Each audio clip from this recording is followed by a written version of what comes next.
Assalamualaikum warahmatullahi wabarakatuh.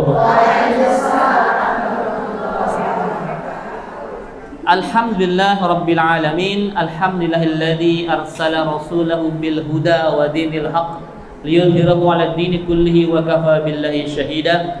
Asyhadu an la ilaha illallah wa asyhadu anna sayyidana Muhammadan abduhu wa rasuluhu la nabiyya wa la rasula ba'dah. Allahumma salli wa sallim wa barik ala hadha an-nabiyyil karim sayyidina wa maulana Muhammadin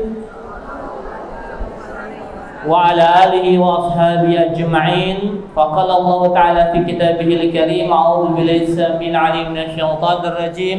Laqad kana lakum fi rasulillahi uswatun hasanah. Shadaqallahul azim. Ibu-ibu dan sedikit bapak-bapak yang menjadi minoritas, terima kasih atas kehadirannya yang luar biasa.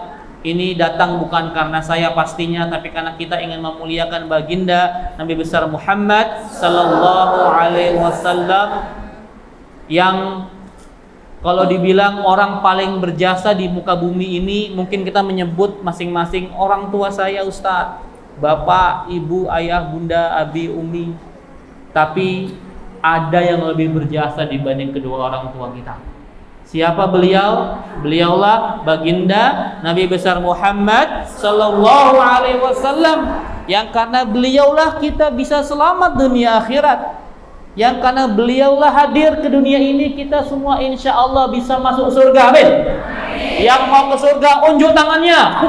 Wah, insya Allah emak-emak di Jogja semua pengen ke surga. Benar pengen ke surga? Coba saya tes lagi. Yang mau ke surga sekarang unjuk tangan.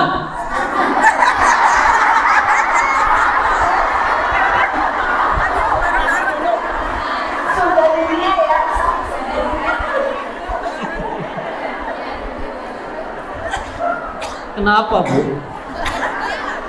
Tadi ke surga semua ngaco, unjuk tangan. Sekarang langsung ada yang ketelusan, nggak jadi.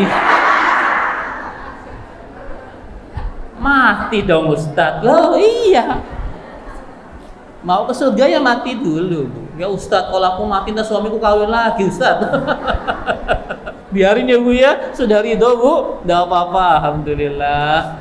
Terima kasih Bapak Ibu. Enggak, Bapak Ibu aja lah. Ibu-ibu yang Masya Allah luar biasa. Hari ini walaupun hari ya nggak libur tapi ramai sekali. Semoga kita tidak hanya berkumpul di dunia pada pagi hari ini, kelak kita nanti bisa bersama-sama berkumpul di surga. Amin ya rabbal alamin. Masya Allah. Bersyukur ya Bu ya. Ibu, di Jogja ini emak-emak banyak nggak Bu? Ya walaupun yang hadir ini banyak sekali, tapi belum semua orang Jogja hadir. Artinya apa? Bahwa yang ke pengajian itu adalah orang-orang yang Allah pilih. Orang-orang yang dipilih, karena sebahagian ibu-ibu yang lain sedang di depan TV nonton sinetron Azab Indosiar. Judulnya apa? Azab perempuan yang nggak pernah ngaji. Wah, ini saya ini katanya. Ya. Sebagian yang lain mungkin sedang di mall, sedang me time, nyalon ya. Bukan nyalon anggota ya. Nyalon ya. Spa, pedicure, manicure, apa meneh, Bu? Mendengkur sekalian. Mendengkur. Lulur, ya punya yang ur itulah. Pedicure, manicure, lulur, numpak sepur gitu lah. Pokoknya perawatan segala macam, ada yang kulineran. Wah, tadi saya pagi sebelum kesini mampir dulu ke soto ayam Kalijangi, punyanya Budia. Oh ini tak endorse Bu, ini ribuan orang tak endorse Bu, tak bayar ya. Ya, alhamdulillah. Orang-orang dengan aktivitasnya masing-masing, tapi Allah pilih ibu-ibu semua hadir di taman-taman surga. Karena salah satu taman surga itu Bu adalah majlis ilmu, majlis zikir seperti ini. Makanya beruntunglah kata Rasulullah, 4 orang yang ngaji ini 4 bonusnya. Ibu bawa catatan? Enggak apa-apa. Nanti kalau ada, saya sedang live Instagram saya Hilmi28, bisa di-download nanti, silakan di komen, diramaikan. Nanti kalau sudah selesai saya save, saya posting, silakan di-save nanti videonya kalau enggak cukup ya. 4 keuntungan orang ngaji kata Rasulullah sallallahu alaihi wasallam. Nih, biar ibu termotivasi. Yang pertama, hadisnya sahih. Ada di hadis Arba'in nomor 36. Majtama'a qaumin fi baitin min buyutillah. Barang siapa ada suatu kaum kumpul di rumahnya Allah. Rumahnya Allah itu apa? Yatsluna kitab Allah, membaca Al-Qur'an, kitab Allah. Wa yatadarasunahu bainahum, dan saling mempelajari seperti sekarang di antara mereka, ngaji. Ya. Apa bonusnya kata Rasulullah SAW? Ada 4. Yang pertama, illa nazalat alaihimus sakinah. Tidak akan diturunkan kepadanya kecuali apa? Sakinah. Apa sakinah gue? Tenang, tentram, bahagia, happy. Jadi ibu kalau sedang bete, galau, ada yang sedang galau sekarang, gundah gulana, risau, banyak utang ada? Ngaji. Insya Allah happy, tapi utang tetap dibayar. Ya, sakinah, orang ngaji itu bahagia. Ibu bahagia ya? Kelihatan nih mukanya sumringah semua, walaupun dempet-dempet begini, tapi insya Allah semuanya bahagia. Ya, pertama dapat sakinah. Yang kedua apa? Kata Rasulullah, wa ghasiyatkumur rahmah. Allah sedang menabur-naburkan rahmat. Rahmat itu apa? Rahmat Kartolo, rahmat hidayah, rahmat Baikuni. Rahmat itu kasih sayangnya Allah Subhanahu wa taala. Ini banyak malaikat rahmat, Bu. Ibu bisa ngelihat enggak? Enggak bisa. Mata kita terbatas.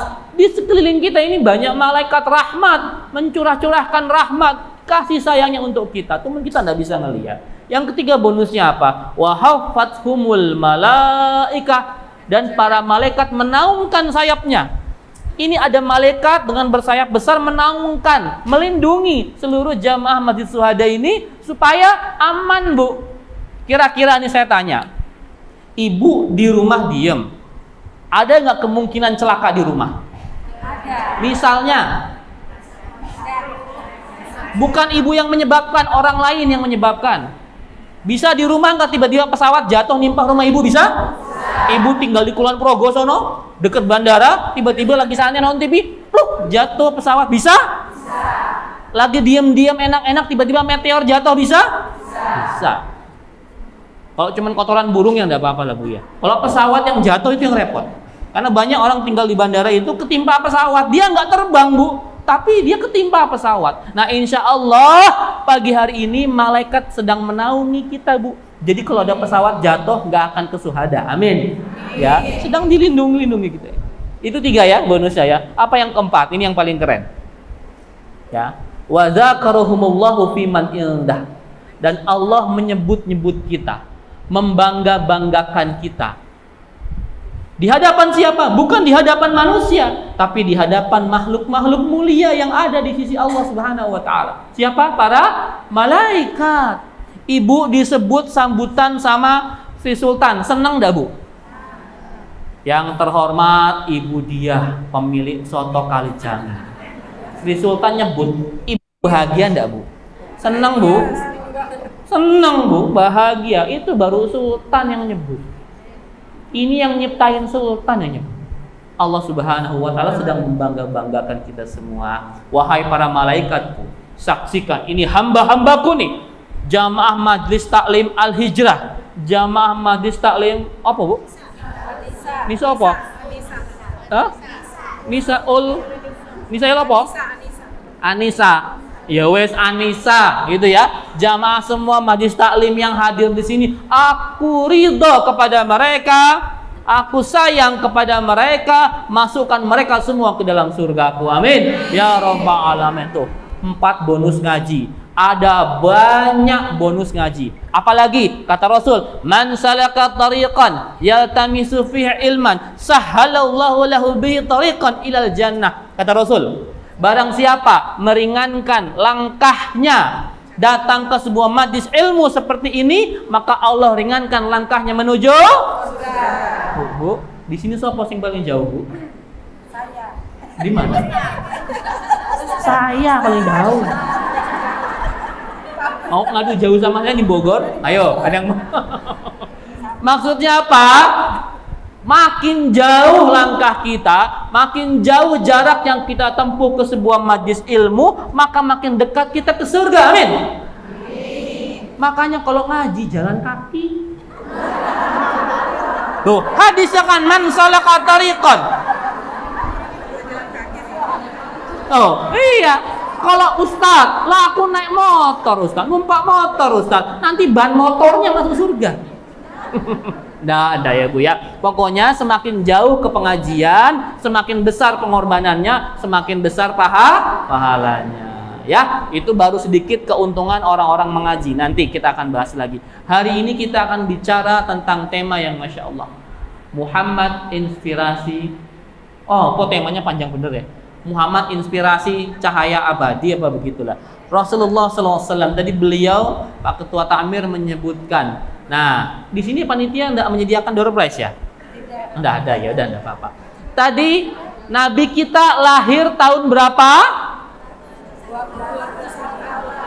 Hijriahnya 12 Rabiul Awal, tahun gajah. Tahun gajah ya. Kenapa tahun gajah? Karena pada waktu itu ada serangan pasukan bergajah dari Yaman. Kenapa serang? Ngiri. Ini di Mekah kok rame bener. Aku mau pindahin punya orang tawaf ke Yaman, jangan ke Mekah lagi. Dikirimkan pasukan bergajah, belum sampai Mekah langsung mati semua di surah Al-Fil. Gitu ya. Makanya disebut dengan tahun gajah. Kalau Masehinya betul 571 Masehi. Nah, tadi hitung-hitungan sebenarnya agak sedikit salah. Kalau mau ngitung berapa tahun maulidnya Nabi. Nah, kalau ngitung pakai Masehi tinggal kurangi 2023 diambil 571 berapa? 1452 Masehi. Karena Masehi sama Hijriah beda. Kalau Masehi itu 365 hari. Perhitungannya menggunakan matahari, ya. Kalau Hijriah itu sekitar 355 hari atau 350. Perhitungannya menggunakan bulan. Gitu ya. Makanya tahun Hijriah lebih pendek dibandingkan tahun Masehi. Ya. Seperti itu ya. Nah, aku mau tanya. Sekarang bulan apa? September. Rabiul Awal. Iya, betul. Rabiul Awal, bulan September. Ada nggak yang hafal nama-nama bulan Hijriah selama 12 bulan? Saya. Ada apa? Semuanya hafal? Ah, ibu aja lah. Ada mic wireless, aku minta satu. Minta satu mic wireless. Pak Bu MC. Nah, enggak apa-apa. Ibu hafal apa enggak? Di sini sana enggak ada door prize-nya. Saya biasa kalau tanya ada door prize. Apa aku mau kasih snackku aja ini hadiah? Enggak perlu. Ada. Sini Bu. Jadi, ayo, yang mau nyumbang door prize bukan buat saya, buat yang bisa jawab pertanyaan saya. Monggo Ibu, enggak boleh salah. Urutan dari 1 sampai 12. Muharram.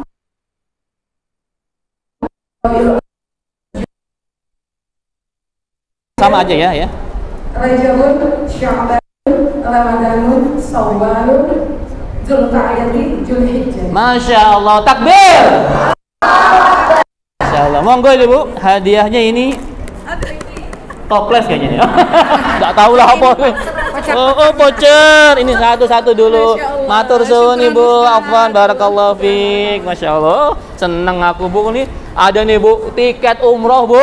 Allah. Oh, soto. Salah lihat Bu. Soto ayam kaki juga, Masya Allah. Ya, Bu siap-siap. Habis ini kita makan siang ya Bu ya. Ya, J. Itu ya. Alhamdulillah. Ibu siapa Ibu? Man Bu? Ibu Steti. Masya Allah hafal. Yang lain hafal ya? Harus hafal. Kenapa? Kita ini orang Islam. Hafalnya kenapa kalender agama lain? Bu, ya mohon maaf Bu. Indonesia ini agak aneh. Negara mayoritas penduduknya Islam, tapi yang dipakai itu keseringan tanggalan Masehi. Ada di sini suaminya yang gajinya pakai Hijriah, ada nggak? Mas, jenengan gajiannya tanggal berapa Mas? Oh, tanggal 1. Tapi hitungannya Hijriah. Keren itu. Ada perusahaan begitu. Wah, belum pernah nemuin perusahaan yang tanggalan gajiannya itu pakai Hijriah. Iya, kenapa? Yang terbiasa di kita itu tanggal Masehi. Iya kan? Nah, ini harus kita rubah pelan-pelan. Begitu ya. Rasulullah lahir tahun 571 Masehi, 12 Rabiul Awal, tahun gajah. Bapak sekalian, Rasulullah itu lahir sudah dalam keadaan yatim. Ibunya pun hidup tak lama, yatim piatu di usia 6 tahun. Setelah ditinggal ibundanya, Rasul dirawat oleh Nah, saya mau tahu siklusnya Nabi. Setelah meninggal ibunya, yatim piatu, dirawat oleh siapa, lalu oleh siapa? Monggo yang mau maju ke depan. Ada soto ayam kaki jangi 100 porsi. Bukan ya? Salah ya. Coba, maju. Setelah Aminah dengan siapa? Aminah kan bundanya. Setelah beliau meninggal dunia, Nabi dirawat oleh siapa namanya? Jangan ketuker. Abdul Muthalib. Setelah Abdul Muthalib meninggal, dirawat oleh siapa namanya? Abu Thalib.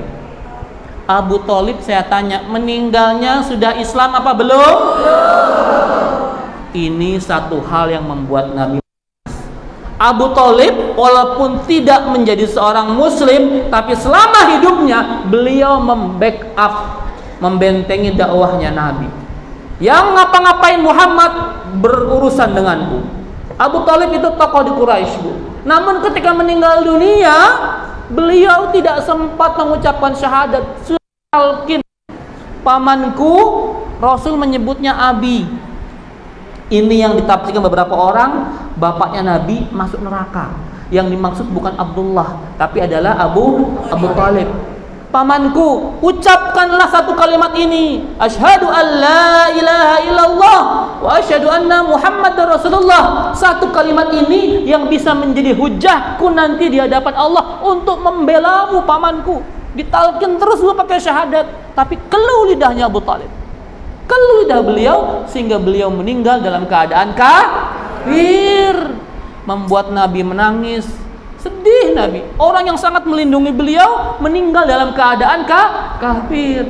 Turunlah ayat, innaka la tahdi man ahbabta walakinnallaha yahdi man yasha. Kata Allah, wahai Muhammad, sesungguhnya engkau tidak bisa memberikan hidayah kepada orang yang engkau cintai sekalipun, melainkan kami yang memberikan hidayah kepada orang yang kami kehendaki.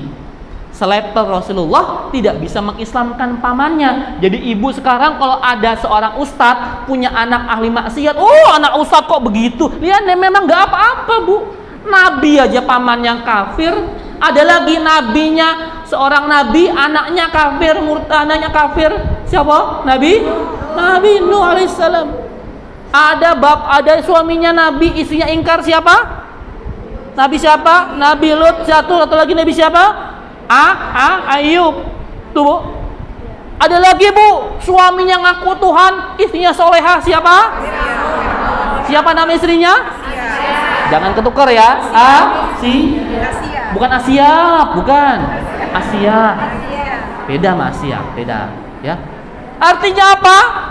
Seseorang itu nasabnya tidak mempengaruhi hidayah Allah.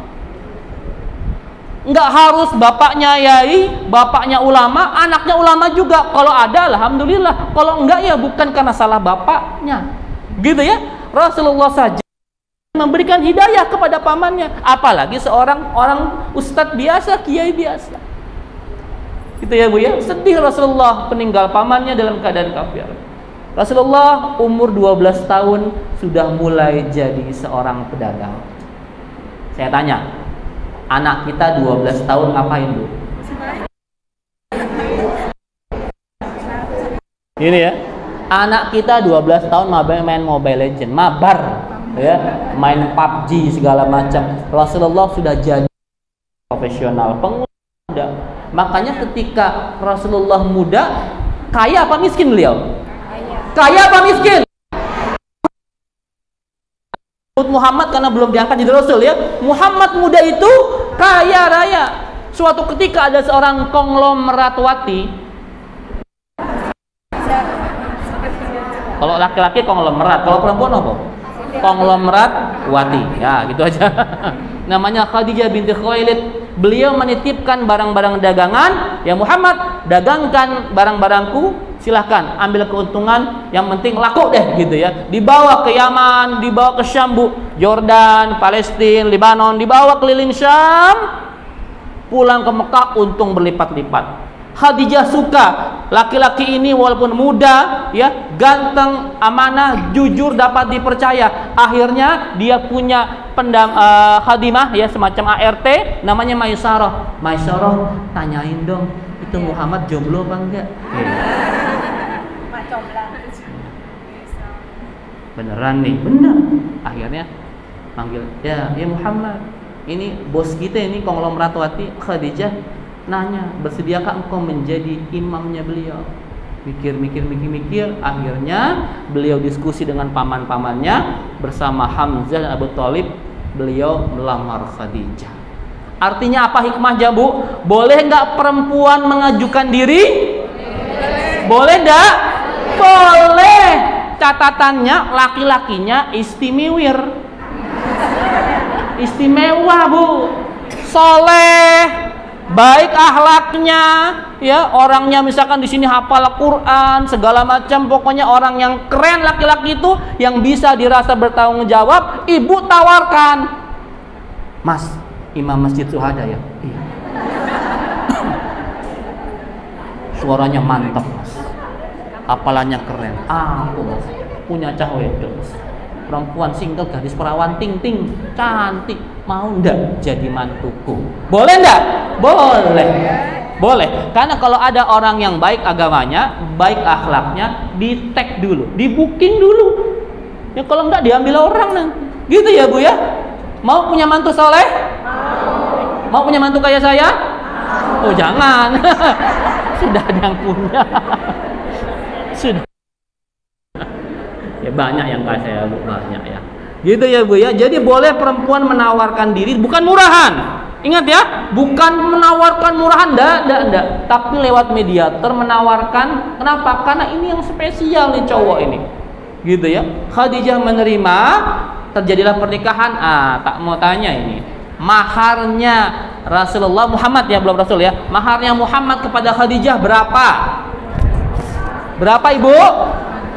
100, ada lagi? 500. Saya berapa? Ayo tawar. 100, 500, ada lagi? 900 kambing. Oh, kambing malah. Enggak apa-apa. Oke, 100, 500, 900. Ayo. Betul. Berapa Bu? Hah? 1000 unta. Banyak bener. 20 ekor unta. Ibu jawab tahu apa googling tadi? Iya, enggak apa-apa Bu. Monggo Bu, dikasih Rifki tolong Ibu kasih ke belakang. Ya, pinter Ibu itu googling langsung ya. Ada ayat fasalu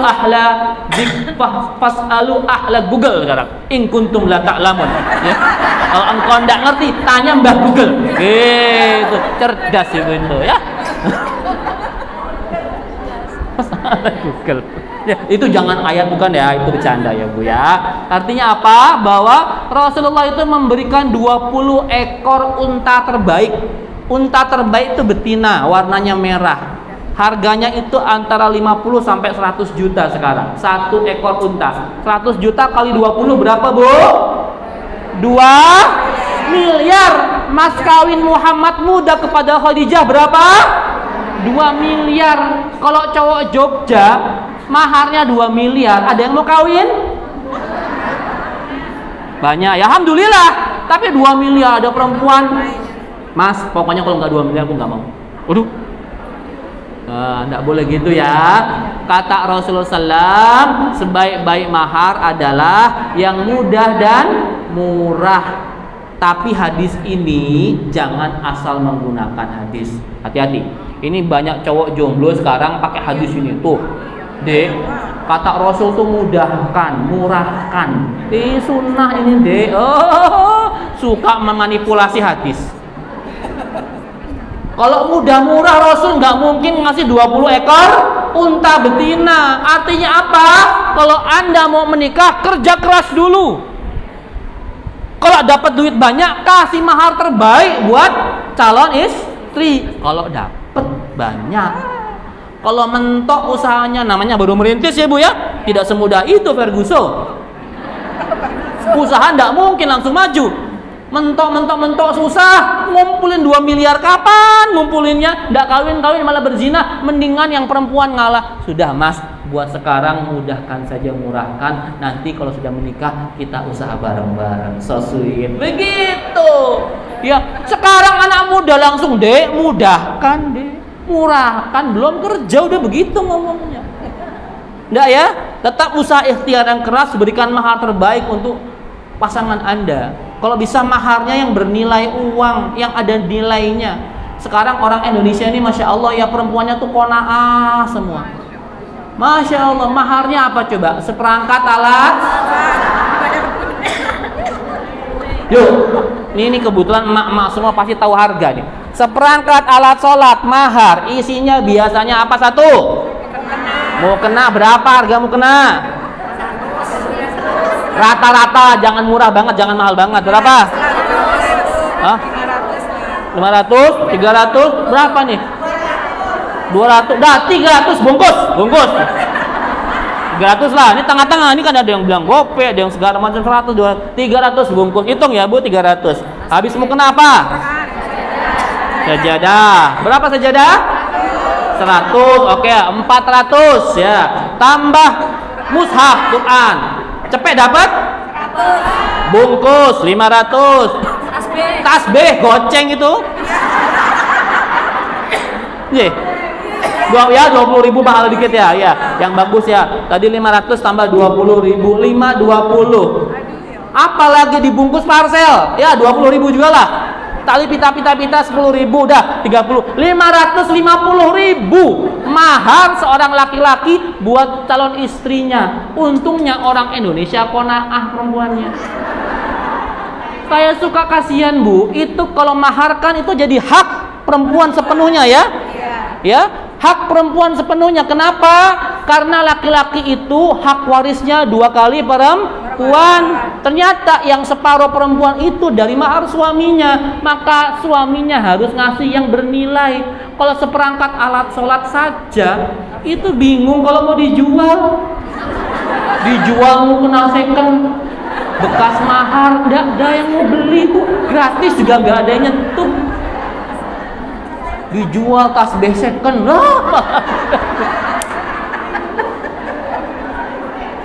Makanya besok kalau seperangkat alat sholat boleh tambah masjidnya.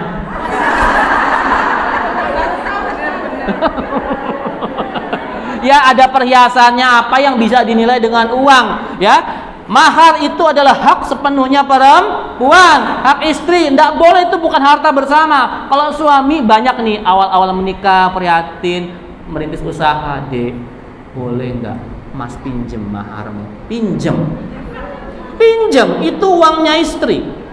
Ya perhiasan misalkan 10 gram atau 20 gram kali sejuta, 20 juta, pinjam 20 juta, nanti balikin 200 juta, begitu harusnya.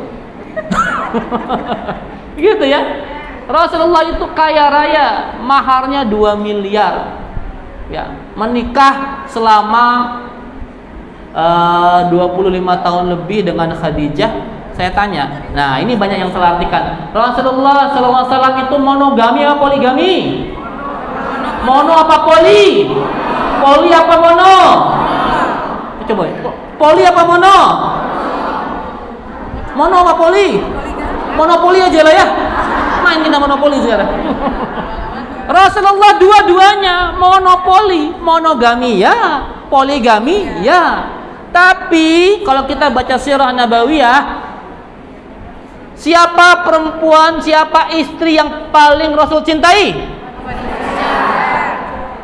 Kata para sejarah, pernikahan satu-satunya Rasulullah kepada wanita yang berdasarkan cinta seorang laki-laki kepada perempuan hanya kepada Khadijah. Pernikahan yang lain semua pakai wahyu dan alasan-alasan kenabian yang lain. Jadi pernikahan cinta itu dengan Khadijah. Makanya beliau selalu menyebut nama Khadijah walaupun sudah lama meninggal dunia, menyebabkan Aisyah cemburu luar biasa. Khadijah lagi.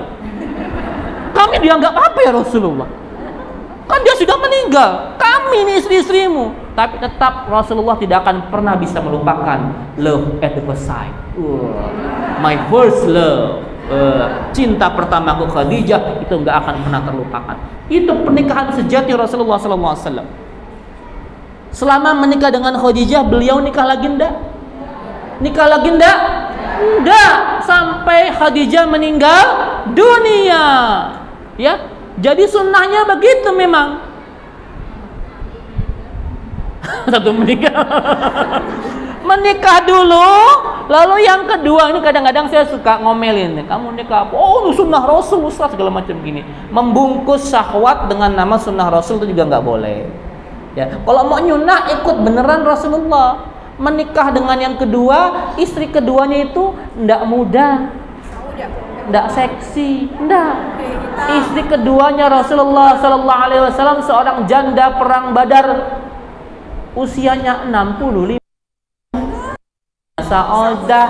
Makanya besok kalau ada yang mau nyunah silahkan cari di Jogja nenek-nenek.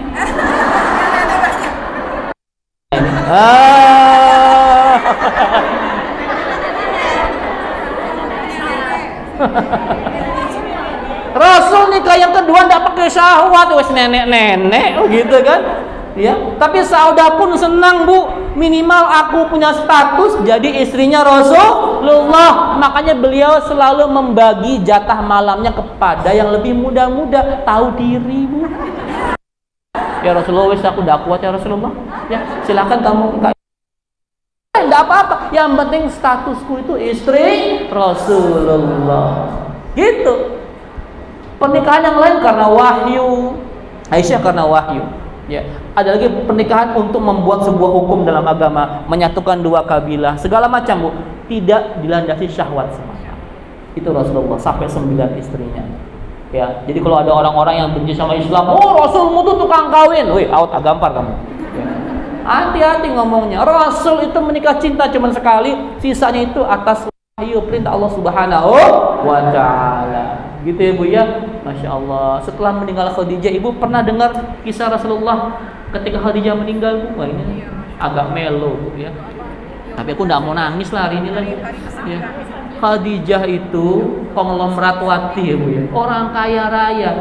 Namun semua hartanya digunakan untuk jihad fisabilillah, Bu, untuk dakwah Rasulullah SAW. Sampai ketika beliau syakaratil maut, ada di pangkuannya Rasulullah SAW. Rasul menangis, meneteskan air mata. Kenapa? Melihat istri yang sangat beliau cintai, wanita yang sangat terpandang, terhormat di kaumnya, bangsawan konglomerat, meninggalnya, Bu. Bahkan kainnya pun tidak cukup menutupi badannya. Di belakang Khadijah ada bekas-bekas tikar kayu, anyaman kayu, karena beliau tidak punya kasur empuk untuk tidur. Rasulullah, Khadijah itu pernah makan berminggu-minggu hanya dengan ilalang, Bu, alang-alang kering gitu, Bu, rumput-rumput kering. Ketika meninggal dunia, bajunya nggak cukup menutupi aurat beliau. Rasulullah menangis, air mata beliau jatuh ke pipinya Khadijah al-Kubra. Apa kata ya Rasulullah, wahai suamiku, kenapa engkau menangis? Apakah engkau tidak ridho denganku? Apa kata Khadijah? Demi Allah istriku tercinta, mana mungkin aku tidak ridho denganmu. Seorang wanita terhormat, kaya raya, bangsawan yang menghabiskan seluruh hartanya dan hidupnya untuk berjuang membantu dakwahku. Aku cuma tidak tega melihat kondisimu seperti ini. Apa kata Khadijah, istri salihah, seorang ahli surga? Ya Rasulullah, janganlah itu semua. Nanti kalau aku sudah meninggal dunia, aku dikuburkan, tinggal tulang belulang, dan tulang belulang itu dibutuhkan untuk membantu dakwahmu, maka ambillah tulang belulangku untuk membantu dakwahmu. Allah. Tuh, istri salihah. Insyaallah ya. Mohon maaf ya, saya selalu nangis kalau ngomongin Ibu. Ambillah tulang belulangku jika itu dibutuhkan untuk dakwah fisabilillah. Itu Khadijah, Bu. Makanya tidak mungkin Rasul melupakan Khadijah sampai beliau meninggal dunia. Sampai beliau meninggal dunia. Ya. Itulah pernikahan sejati, cinta sejati. Makanya ketika ada orang menjelek-jelekkan Nabi, dibilang tukang kawin, doyan perempuan, saya marah sekali. Nggak ngerti dia, nggak baca sejarah dia. Nabi cintanya sangat sempurna kepada Khadijah. Nabi sebagai seorang suami, sebagai seorang ayah, itu luar biasa inspirasi buat kita semua. Ya, sudah jangan melo lagi ya. Ya, silakan ya. Lanjut ya. Jangan. Ya memang kalau saya itu ngaji sama saya itu kayak roller coaster, Bu. Kadang ketawa, kadang nangis gitu lah.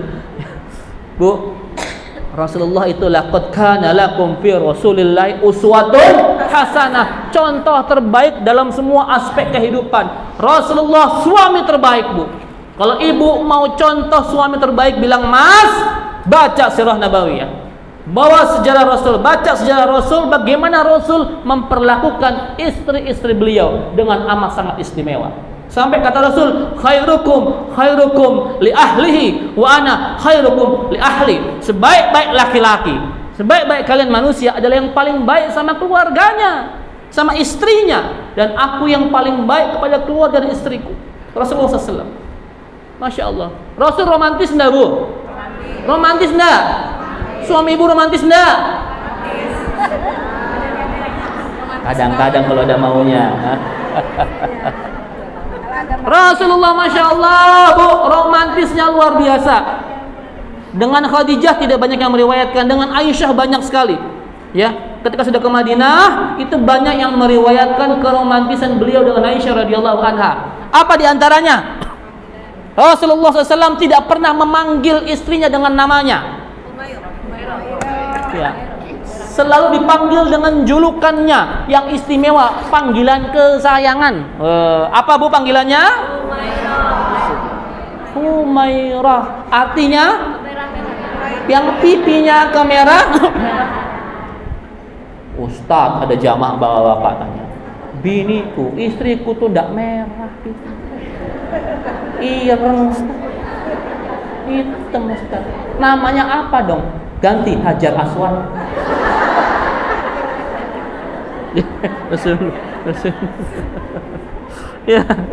Ya pokoknya panggilan kesayangan apa, mau sayang, mau cinta, mau honey, mau baby, mau beb. Kalau beb tuh ada bisa bebek loh, Bu.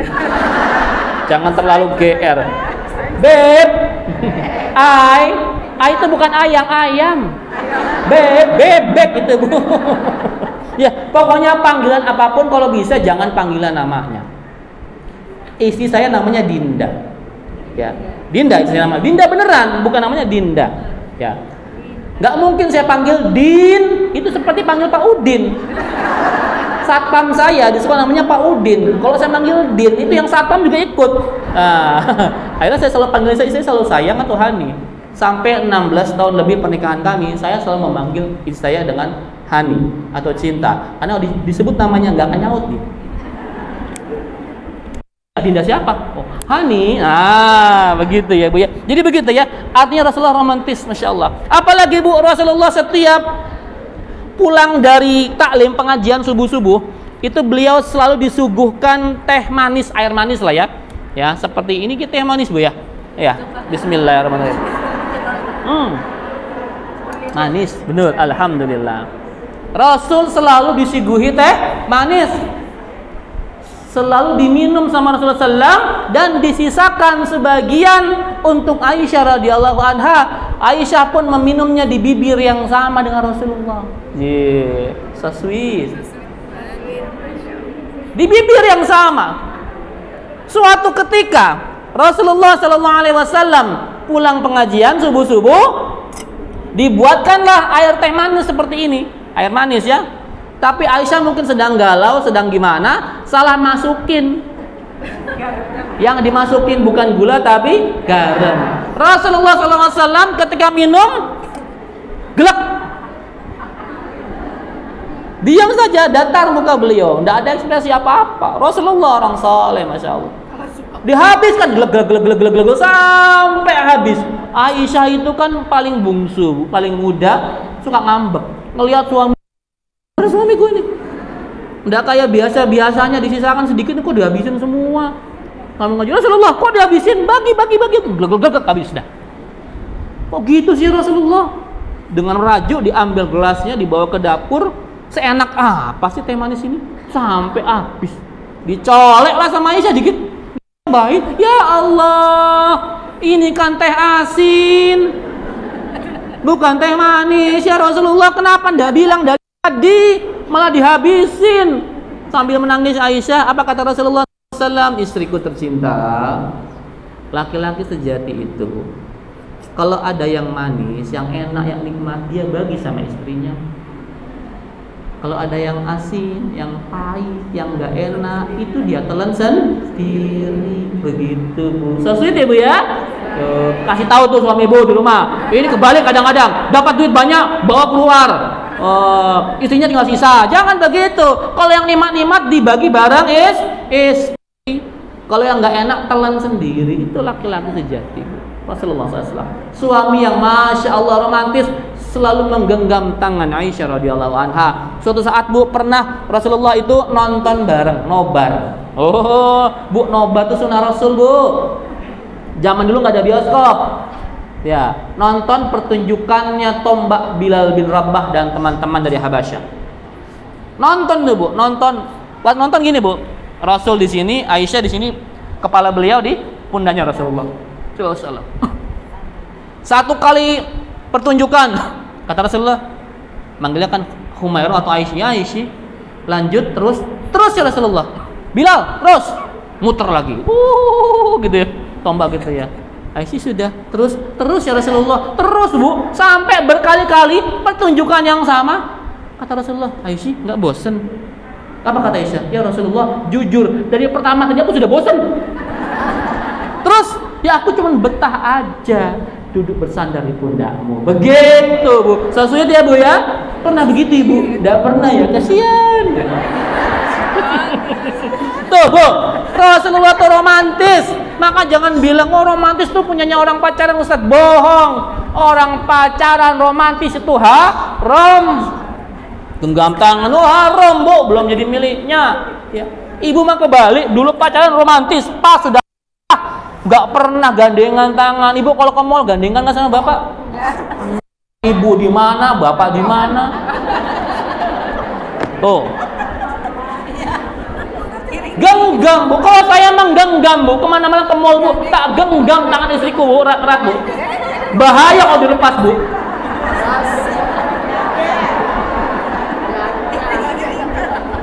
Genggam tangan istrimu wahai para suami. Kalau dilepas, ya. Dilepas dikit langsung bawa tentengan banyak, repot saya. Gitu ya. Romantis itu sunnah Rasulullah sallallahu alaihi wasallam. Ya, nanti minta ke suaminya, "Mas, romantis lah, Mas." Gitu ya. Gimana caranya romantis itu beda-beda orang ya, Bu ya. Apalagi Rasulullah adalah contoh terbaik seorang bapak kepada anak. Rasulullah itu Masya Allah seorang pemimpin yang luar biasa. Nah ini saya cocok nih ngomongin pemimpin. Sampai jam berapa MC? Bu MC? Sampai jam berapa? 10:15. Oh masih ada 20 menitan lagi. Oke. Rasulullah sebagai pemimpin. Ini ngomong ngeri-ngeri sedap nih kalau pemimpin. Bu, Rasulullah itu Rasul, Nabi, ulama, presiden. Khalifah presiden bukan? Presiden, raja, presiden. Beliau itu contoh Masya Allah. Saya mau cerita Bu, segitu banyak ketauladanan beliau nggak cukup seharian nyebutin. Saya kasih satu contoh sesuai dengan ayat yang tadi kita bacakan. Laqad kana lakum fi Rasulillahi uswatun hasanah. Ini asbabun nuzulnya. Itu surah nomor 33. Ayatnya berapa yang tahu nggak? Jangan Google deh, jangan googling dong. Laqad kana lakum fi Rasulillahi uswatun hasanah liman kana yarjullaha wal yawmal akhir wa dzakarallaha katsira. Ayat berapa? Surahnya nomor 33 Al-Ahzab. Ayatnya saja. Saya minta ayatnya saja, tapi jangan googling. Jangan tebak-tebak. Kalau nggak tahu diem. Salah sama ayat Quran. Ibu, monggo. Ayat ini tahu sendiri ya Bu ya? Nggak nyontek kan? Ya, dah alhamdulillah. Tolong dikasih ke belakang ya Bu ya. Dioper-oper ke belakang Bu ya. Betul. Al-Ahzab ayat 21. Tadi buka di handphonenya. Itu ya, terus belakangnya sih ya Bu ya. Itu ayat ceritanya terjadi ketika perang Khandaq. Apa Khandaq? Perang parit. Apa itu parit di Jogja namanya apa tuh? Parit ya, lobang ya, selokan. Oh, gorong-gorong. Pokoknya lubang ya Bu ya. Perang Khandaq namanya. Perang Khandaq.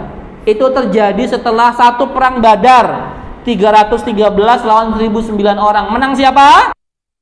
Menang siapa? Islam apa kafir? Islam menang. Kita menang, orang kafir Quraisy kita menang. Walaupun 300 lawan 1000. 1/3 lebih kita menang. Perang Uhud yang kedua, kita hampir menang, Bu. Hampir menang kalau tidak ada tindakan indisipliner dari pasukan pemanah di atas bukit.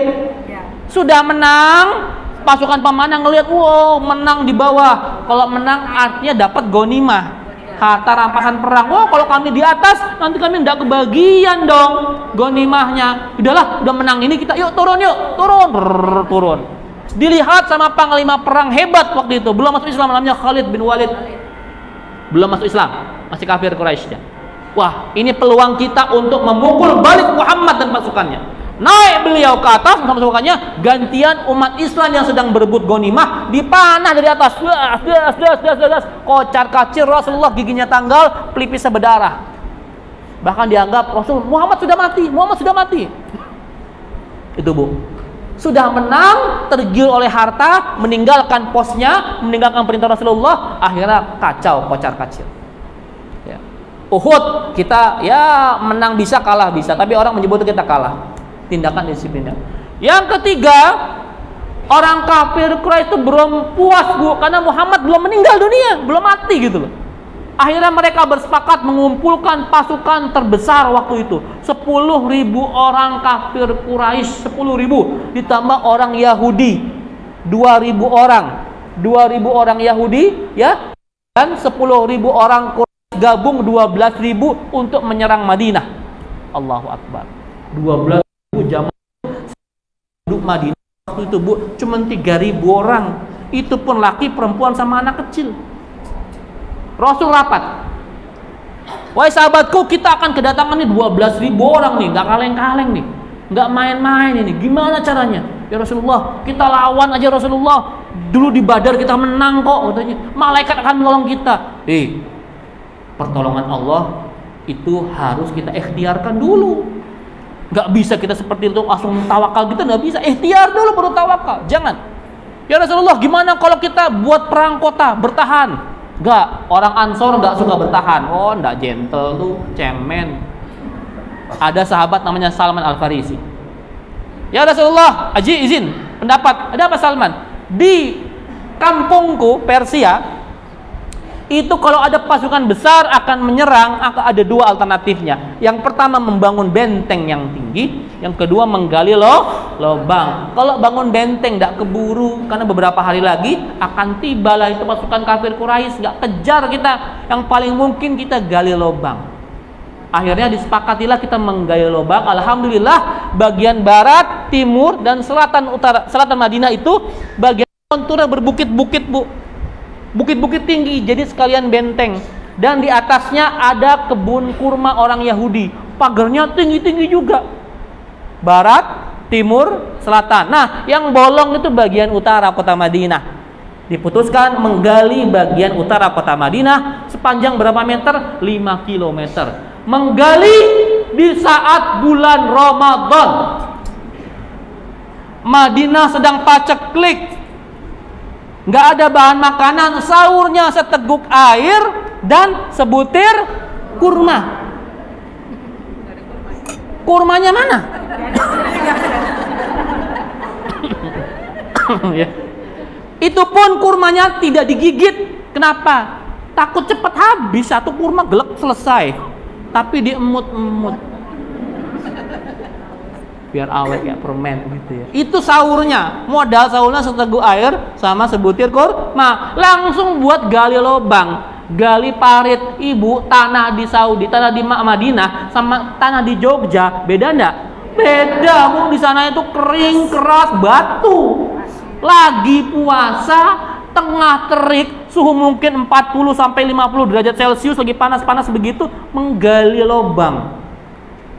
Rasulullah di mana posisinya? Ikut nyemplung ke dalam lubang. Itu Bu, presiden ikut gali lubang. Nyebur ke gorong-gorongnya beneran. Nggak bawa wartawan. Gali lubang terus, ya. Sampai para sahabat malu. Kalau ndak kerja malu. Ada sebuah kalimat yang sangat terkenal. La qa'atna wan nabiyyu ya'mal la kana minal 'amalil mudallal. Kalau sekiranya Rasulullah saja ikut bekerja dan kita diam-diam nggak mau bantu, kita akan tersesat selama-lamanya. Tuh. Pemimpin langsung mencontohkan, menggali lubang, Bu. 5 kilo, Bu, di tengah terik matahari. Sampai suatu ketika ada dalam sebuah kisah yang sangat terkenal, Rasulullah, para sahabat ketemu batu, Bu. Batu besar, dipecahkan nggak bisa, didorong nggak bisa. Ya Rasulullah, tolong nih, batu susah bener nih, nggak bisa diapa-apain. Gimana? Ya sudah, disamperin tuh batu, kemarikan kapak kalian, beliung ya Bu, yang buat memecah batu. Ketika diangkat beliau, Bismillah, Allahu Akbar, Rasulullah tersingkap baju beliau. Hari itu para sahabat semua kelaparan. Sahurnya cuman air dan kurma. Saking laparnya para sahabat diganjal perutnya dengan satu batu supaya nahan lapar. Ketika Rasulullah mengangkat tangannya, tersingkap bajunya, para sahabat melihat langsung perutnya Rasulullah sallallahu alaihi wasallam, manusia terbaik di muka bumi, perutnya diganjal pakai 2 batu. Artinya Rasulullah adalah manusia paling lapar pada saat itu. Yang lain diganjal dengan 1 batu, Rasulullah diganjal dengan 2 batu.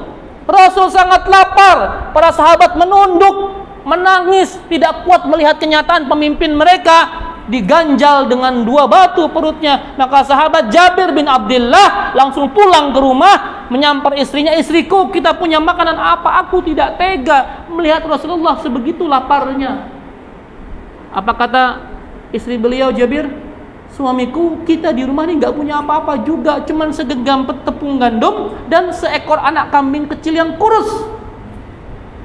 Kata Jabir, "Sudah, kamu kelola gandum itu jadi roti, aku akan potong anak kambing, kita buat gulai." Ya. Gandumnya diolah jadi cuma 3 potong roti, segenggam di luar jadi 3 potong roti dan semacam gulai kambing, roti canai mungkin begitu ya. Roti isi kambing dapat 3 potong, pas buat Rasul, buat Jabir, buat istrinya, cuma 3 potong. Akhirnya Jabir dengan sangat gembira mendekati Rasulullah sallallahu alaihi wasallam. "Ya Rasulullah," dibisikkan kepada beliau, "Rasulullah, diam-diam aja ya." "Ada apa, Bir?" "Diam-diam ya." "Iya, ada apa?" "Alhamdulillah, aku di rumah punya makanan tapi cuma 3 porsi. Untukmu, untukku, dan untuk istriku. Ya, nanti main ke rumahku ya Rasulullah ya, tapi jangan berisik-berisik ya. Jangan ngomong-ngomong ya." "Siap." Rasulullah langsung berdiri. "Alhamdulillah sahabat-sahabatku semua, hari ini kita semua akan ditraktir, akan dijamu di rumahnya Jabir." Wah, beneran, wah, alhamdulillah, Allahu Akbar, Allahu Akbar. Senang semua, Bu. Lama nggak makan, mau dijamu sama Jabir bin Abdullah. Jabirnya melongo. "Ya Rasul, ini sahabat ada 3.000 orang. Di rumah cuma 3 porsi. Gimana caranya?" Seakan Rasul tahu Jabir nggak ngomong apa-apa, cuma melongo begini. "Tenang, Bir, tenang. Ini urusanku. Ayo semuanya, datang ke rumah Jabir." Datang, Jabir bingung, lemes gini. 3 porsi buat 3.000, gimana caranya? Sampai ke rumah Jabir, Rasul masuk, ada istrinya, Jabir, istri, duduk di sini, mana rotinya? 3 potong, ya sudah, masukkan ke dalam baskom, tutup dengan kain ya, dengan kain, nanti biar aku sendiri yang akan melayani sahabatku dengan tanganku." Masya Allah. Jabir isi diam. Sahabat-sahabat 3.000 orang ngumpul semua. "Udkhulu ashran. Masuk 10. 10 pertama masuk. 10 pertama. Orang pertama makan 1 roti. Masih mau? Nambah lagi, nambah. Terus sampai kenyang. Orang pertama kenyang. Berapa potong diambil? Bengong, masih bengong. Kok nggak habis? Berapa potong? Orang kedua, sampai orang ke-10. 10 yang pertama, 10 yang kedua, 10 yang ketiga, 10 yang sampai 10 yang 3.000 orang kan. Selesai, Rasul melayani para sahabatnya, semua warak, kenyang, siap lagi untuk menggayung lubang. Jabir masih melongo begitu. Melongo semua. Terakhir dibukalah itu baskomnya, udah selesai. Roti yang tadi 3 masih tetap tuh. Silahkan Jabir istri makan. Itulah mukjizat Rasulullah sallallahu alaihi wasallam, bisa menggandakan makanan. Mungkin kita nanya, kenapa nggak dari tadi aja? Nah, ini bedanya kita. Rasul punya strategi. Apa? Beliau menseleksi siapa saja sahabat yang rela kelaparan berjuang bersama beliau. Kalau sudah titik puncaknya laparnya luar biasa, penderitaannya luar biasa, baru beliau keluarkan mukjizat. Gitu, bukan ketahuan nih siapa yang istiqomah membantu Rasul lagi lapar, panas, puasa, Allah kasih makanan. Tuh, pemimpin, Bu. Makanya besok pilih pemimpin tuh yang bener, Ibu ya.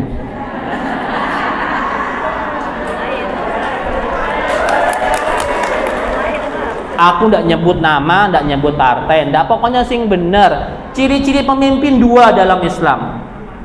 Yang pertama itu harasatuddin, mampu menjaga agama. Yang kedua, wasiasatud dunya biddin, ngurus dunia pakai aturan agama. Wes 2 aja. Ngurus agama sing bener, ngurus dunia pakai aturan agama. Udah begitu saja. Tapi agamanya bukan pencitraan. Kalau memang dia ke masjid, dia rajin ke masjid, jangan nongol di azan. Nggak. Pokoknya harus bener, jangan pencitraan. Pokoknya kalau mau suka ke masjid istiqomah, Bu. Karena sekarang zaman politik tuh, Bu, banyak caleg, Bu. Ini cerita, karena kan saya keliling Indonesia, Bu ya. Ustadz, ketika tahun-tahun politik itu banyak orang mendadak soleh. Soleh mendadak. Kayak tahu bulat ya, digoreng dadakan. Mendadak soleh. Artinya apa? Mereka seumur-umur jarang ke masjid, tidak pernah lah ke pengajian. Tiba-tiba pas mau pemilihan, mau caleg, mau apapun, itu rajin, Bu. Safari subuh keliling, suling, wah wes, Bu. Rajin bener, Bu. Duduknya sop paling depan, samping ketua takmir. Pak Ketua, ini Masjid Syuhada, ini sepertinya ini kurang apanya ya? Pokoknya nih kurang, mungkin toiletnya perbaiki ya Pak Ketua ya. Pokoknya tolong nih Masjid Syuhada jamaahnya diarahkan lah. Nyoblos saya lah begitu ya. Ya, nanti kalau menang insya Allah nih Pak Ketua ya 1 miliar buat Masjid Syuhada. Kalau menang. Begitu ya. Hati-hati, Bu. Para politisi pun paling senang datangin emak-emak. Pengajian emak-emak itu banyak jadi korban politisi, Bu. Kenapa? Banyak dikasih jilbab. Jilbabnya segitiga, ujungnya ada foto dia. Nggak ada, alhamdulillah. Syukur ya, kalau dia tolak aja, tolak. Ada lagi politisi yang kurang ajar benar. Bukan jilbab yang dia kasih, sejadah. Sejadah tujuannya buat sholat, tapi itu di tengah-tengah bukan Ka'bah, bukan Allah Muhammad, tapi gambar foto dia. Allahu Akbar. Yang dilihat itu foto dia, mending ganteng. Enak kita. Khusyuk kita buyar semuanya. Ya hati-hati, Bu. Dulu 2019, Bu, ada viral tuh videonya. Ada seorang politisi. Dia DP duluan, Bu. Punya saya DP, saya kasih nih masjid karpet. Iya kan? Ingat ya? Oh, karpet, semua tak pasangin karpet. Punya modal dulu. Dia nggak janji-janji. Modal dulu, Pak DKM ini masjid sudah tak bantu karpet. No, keterlaluan ya kalau jamaah nggak nyoblos aku nih. Ya, gitu kan? Mungkin bahasanya begitu ya. Kenyataannya ketika selesai perhitungan nggak lolos dia. Oh, ngambek. Karpetnya digulung, dibawa keluar, dibakar, Bu. Allahu Akbar. Itulah kelakuan politisi. Semoga di Jogja ndak ada yang kayak gitu ya, Bu ya. Pokoknya kalau ada yang kayak begitu, Bu, tendang jauh-jauh. Iya, nggak perlu kita orang-orang kayak begitu. Hari ini Bu, Nabi Allah ya Bu ya, kalau ada serangan pajar segala macam Bu, jangan korbankan 5 tahun kita untuk bangsa kita cuman gara-gara duit gocap, cepek, sembako Bu, jangan Bu ya. Ustadz, gimana hukumnya nerima duit itu Ustadz? Gimana hukumnya? Kalau dikasih hibah nggak disuruh apa-apa dan kita nggak menjanjikan apa-apa, ambil. Jangan, Bu, ini amplop, coblos saya ya. Kalau nggak coblos haram. Nah itu haram. Kalau dia nggak ngomong apa-apa, kita nggak ngomong apa-apa, ambil aja. Orang nggak ngomong apa-apa, ya kan? Dia nggak ngomong, kita nggak ngomong. Jangan ngomong apa-apa. Tapi saran saya mending nggak usah Bu, karena biasanya mohon maaf ya, politisi ngasih uang begitu dari sesuatu yang asalnya itu ya bukannya, kita nggak tahu juga sih, tapi saya ngeri lah Bu, uangnya banyak syubhatnya Bu, mendingan tolak saja ya. Jangan karena uang cepet langsung kita mengorbankan pilihan kita, jangan Bu ya. Jadi pilih pemimpin yang memang mampu ngurus agama Bu. Cinta sama umat Islam Bu, bukan cinta saat mau pemilu saja. Karena kadang-kadang umat kita ini seperti mendorong mobil mogok, tahu Bu? Ngerti? Mendorong mobil mogok mobilnya, umat Islam bantuin dong, dorong. Ayo bismillah, ayo. Kita kan kompak Bu, kita kan ukhuwah Islamiyah kan kompak. Kita dorong 1 2 3 Allahu Akbar. Push. Jalan. Makasih ya. Loh, kita udah dorong ini. Ganti nomor. Kita dibutuhkan saat pencoblosan. Suara kita dibutuhkan setelah mereka jadi kita ditinggalkan. Ya, pilih pemimpin yang benar ya, yang mencintai umat Islam. Seorang Imam Ahmad bin Hambal ditanya, "Wahai Syekh, jika saja Allah memberikan kepada engkau jatah 1 doa yang pasti mustajab, yang pasti makbul, yang pasti diijabah, kamu mau minta apa Syekh? Engkau mau minta apa Syekh? Minta apa engkau?" Apa jawaban Imam Ahmad? "Aku minta diturunkan pemimpin yang adil." Gak minta duit, gak minta harta, minta perempuan, enggak, minta pemimpin yang adil. Karena itu doanya ikut saya, Allahumma la tusallit alaina bizunubina man la yakhafuka wa la yarhamuna. Ya Allah, jangan karena dosa-dosa kami Engkau turunkan pemimpin kepada kami yang tidak takut kepada Engkau ya Allah, dan tidak sayang kepada kami. Dibaca ya Bu ya, ba'da salat Bu. Kita pengen pemimpin yang takut sama Allah Bu, takut sama Allah dan sayang kepada rakyatnya, gitu ya. Insya Allah 2024 semoga Allah memberikan bangsa ini pemimpin yang adil, amin ya rabbal alamin. Sungguh banyak inspirasi Rasulullah SAW, begitu banyak Bu, ketauladanan beliau itu banyak, semua aspek kehidupan Bu. Rasulullah SAW itu bersedekah bagaikan angin. Tadi teman-teman Adawa menyampaikan ada program kita membangun masjid di Bawean sana Bu. Rasulullah itu kalau di rumahnya ada sisa harta, pernah beliau tuh galau. Kenapa? Ya Rasulullah, kok mukanya agak galau gini, kenapa? Aku masih sisa 2 koin emas di bawah lemari. Kenapa? Gak pengen 2 koin itu menjadi beban buat Rasulullah, langsung diambil disedekahkan. Rasul bersedekah seperti angin Bu. Sedekah itu adalah, Bu, saya tanya, harta dibawa mati bisa enggak Bu? Harta bisa enggak dibawa mati? Bisa apa enggak? Ada yang bisa, ada yang enggak? Bisa. Harta dibawa mati, harta yang seperti apa dulu? Iya, zakat, infak, sedekah itu harta kita yang dibawa mati. Ya jangan sampai Bu, impian mayit itu cuma 2 Bu. Yang pertama impiannya pengen sholat 2 rakaat. Yang kedua impiannya pengen sedekah. Ya. Nanti di surah Al-Munafikun ayat 10 tuh Bu. Ada mayit itu pengen, ya Allah tunda ajalku walaupun sebentar saja. Fa'asaddaq, maka aku pengen sedekah. Mayit pengen sedekah. Mumpung ibu belum jadi mayit, maka bersedekah. Nanti kalau sudah jadi pocong, Bu, nggak bisa sedekah. Ada pocong, celuk, masukin kotak. Aduh, serem, Bu. Ya, mumpung masih hidup bersedekah. Bu, saya mau tanya, ibu bajunya di rumah banyak enggak? Banyak. Banyak ya? Banyak. Nanti meninggal pakai baju yang mana? Sudah siapkan belum? Tuh, baju kita banyak. Di lemari suami istri biasanya ada 4 pintu. 1, 2, 3, 4. Jatah suami ibu setengah. Ibu 3,5 pintu. Ya Allah. Pakaian ibu yang banyak itu nanti jadi dihisab sama Allah, Bu. Hati-hati ya, Bu ya.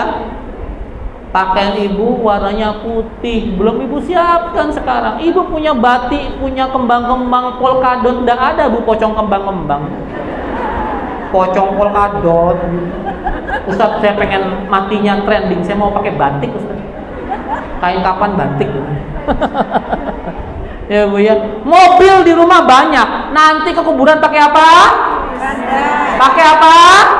Pakai keranda. Kalau masuk mobil ya bukan mobil ibu, mobil warna putih. Wiu. Iya. Punya Alphard 5, enggak ada yang dipakai, Bu. Ya, enggak ada yang dipakai. Rumah mewah gede. Nanti ibu tinggalnya di mana setelah itu? Ukurannya berapa? 2x1, Bu. Ya, Bu, ya, persiapkan kematian kita dengan indah. Dari sekarang selagi masih hidup. Nanti kalau sudah mati cuman bisa ngimpi. Makanya kalau ada kesempatan buat bersedekah, ayo fastabiqul khairat, berlomba-lomba dalam kebaikan. Nanti hartanya kita titipkan saja, jangan dikasih, Bu. Ada aku nitip hartaku 1 juta loh. Nitip aja. Nanti di akhirat aku ambil lagi. Tapi aku minta bonusnya ya. Iya. Ibu kasih 1 juta, nanti minta di akhirat minimal 10 juta, maksimal 700 juta. Jelas ayatnya. Yang pertama Al-An'am 160. Man jaa bil hasanati falahu asyru amsalihha. Berbuat satu kebaikan dibalas 10. Yang kedua Al-Baqarah 261.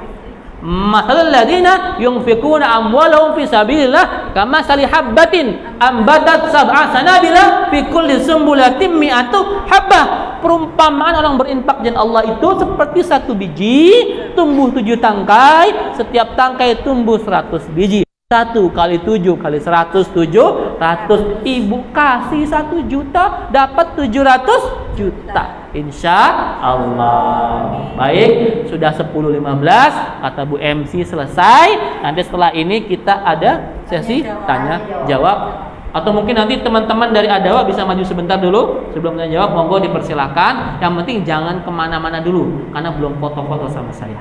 Ya, 1 foto 50.000 insya Allah. Terima kasih. Assalamualaikum warahmatullahi wabarakatuh.